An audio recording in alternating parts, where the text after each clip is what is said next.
ನಮ್ಮ ದೇಶದ ಆರ್ಥಿಕ ರಾಜಕೀಯ ಮತ್ತು ಸಾಮಾಜಿಕ ಅಭಿವೃದ್ಧಿಗೆ ಭ್ರಷ್ಟಾಚಾರವು ಒಂದು ಪ್ರಮುಖ ಅಡಚಣೆಯಾಗಿದೆ ಎಂದು ನಾನು ನಂಬುತ್ತೇನೆ. ಭ್ರಷ್ಟಾಚಾರವನ್ನು ನಿರ್ಮೂಲನೆ ಮಾಡಲು ಸರ್ಕಾರ, ನಾಗರಿಕರು ಮತ್ತು ಖಾಸಗಿ ವಲಯದಂತಹ ಎಲ್ಲ ಪಾಲುದಾರರು ಒಟ್ಟಾಗಿ ಕೆಲಸ ಮಾಡಬೇಕಾಗುತ್ತದೆ ಎಂದು ನಾನು ನಂಬುತ್ತೇನೆ. ಪ್ರತಿ ನಾಗರಿಕನು ಜಾಗರೂಕನಾಗಿದ್ದು ಎಲ್ಲ ಸಮಯದಲ್ಲೂ ಉನ್ನತ ಗುಣಮಟ್ಟದ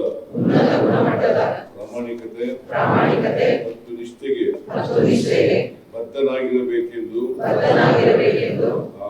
ಹಾಗೂ ಭ್ರಷ್ಟಾಚಾರದ ವಿರುದ್ಧ ಹೋರಾಟವನ್ನು ಬೆಂಬಲಿಸಬೇಕೆಂದು ನಾನು ಅರಿತಿದ್ದೇನೆ. ಆದ್ದರಿಂದ ನಾನು ಈ ರೀತಿ ಪ್ರತಿಜ್ಞೆ ಮಾಡುತ್ತೇನೆ. ಜೀವನದ ಎಲ್ಲಾ ಕ್ಷೇತ್ರಗಳಲ್ಲಿ ಪ್ರಾಮಾಣಿಕತೆ ಮತ್ತು ಕಾನೂನಿನ ನಿಯಮಗಳನ್ನು ಅನುಸರಿಸುತ್ತೇನೆ. ಲಂಚವನ್ನು ಪಡೆಯುವುದಿಲ್ಲ ಹಾಗೂ ನೀಡುವುದೂ ಇಲ್ಲ.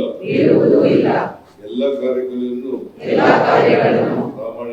ಪ್ರಾಮಾಣಿಕ ಮತ್ತು ಪಾರದರ್ಶಕ ರೀತಿಯಲ್ಲಿ ನಿರ್ವಹಿಸುತ್ತೇನೆ.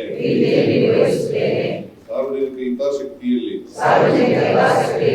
ಕಾರ್ಯನಿರ್ವಹಿಸುತ್ತೇನೆ.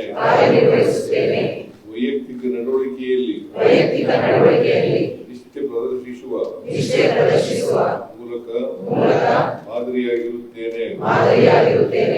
ಯಾವುದೇ ಭ್ರಷ್ಟಾಚಾರದ ಘಟನೆಯನ್ನು ಸೂಕ್ತ ಸಂಸ್ಥೆಗೆ ವರದಿ ಮಾಡುತ್ತೇನೆ.